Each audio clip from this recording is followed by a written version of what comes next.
What is going on, guys? Hex Competitive back again today, and as always, down on the title below, the type we're talking about today in Bungou Stray Dogs Season 2. And I am so happy I can finally talk about this series again after only being able to do one anime review on it. I'm glad that I finished that up in this past week so I could hop on board for the Season 2 because I'm so excited. I'm so excited. So, start this episode, we learned a lot about Dazai. We actually start off in a bar with Osudaku or Osadaka, something like that, and Ango. And we learned a lot about Dazai. Dazai's always wanted to die. Like, he's never changed. He's always been consistent in wanting to die at a very young age, even he's still pretty young. So, we can assume he's like, what, very early 20s, and now he's probably like late 20s. It's probably, probably a safe bet.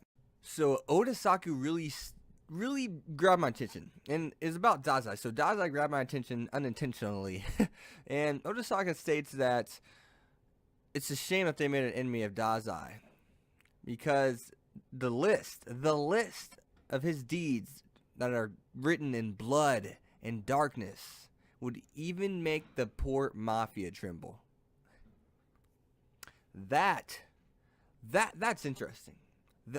That's interesting. What is he referring to? What is it about Dazai that's so dark? And you can see in this past, this little past adventure we got with Dazai, he's definitely a lot edgier. He's definitely darker as a person, and he's more consistently darker. Like we see him playing a video game and just examining 3 bodies, but he seems as if he is more serious. And given he's definitely the same Dazai, but he definitely a little bit more edginess to him back then. So originally I thought the name Bungou Stray Dogs, aka just Stray Dogs, probably came from Artushi and Arkukadawa. I can't remember how to pronounce his name, but I probably butchered that. But originally I thought that's where the Stray Dogs name came from, but actually that group of the bar of Oda, Ango, and Dazai, they are actually refer to themselves as Stray Dogs. And so Dazai want to take a picture because he's like, you never know how long this kind of thing can last unless you at least have a memory of this. Because next thing you know, Oda starts doing a little narration. He's just like, he was right. Dazai was right, because soon one of us should be killed. And we don't know who that's going to be yet. It seems as if Ango has actually betrayed the poor mafia. And Ango was he's an officer, was an intelligence officer, so he knows all their secrets. So when you're picking an intelligence officer, you really have to be precise. Your decision making has to be pinpoint, because you never want to be betrayed. You never want the information to be out about the pornography. You don't want anyone to know those secrets. Given we don't know what kind of information they have, but enough to make the poor mafia go down, I guess, freaking be shut down, killed off, whatever. They don't really go in too much, but it's enough to really cause some serious problems for the poor mafia. So Odasuku originally is just a grunt, right? So he's just someone that they have low ranking because he refuses to kill. He will not shoot to kill with that gun of his. He just won't freaking do it. And even the head guy, that's the present head guy, still the boss of the poor mafia, he asks him why, and he says, I refuse to really answer that. So I'm really interested in Oda's, I'm really interested into why. And I wonder if Oda's the one that actually died, because I don't remember ever seeing Oda in the first season, so I'm wondering. He's not there in the present. Maybe he got off on his own. Who knows after Dazai left. But so the poor mafia leader, that is currently the leader now, states that I wouldn't be surprised if Dazai surpasses me in 3 to 4 years and kills me and takes the head helm of the poor mafia.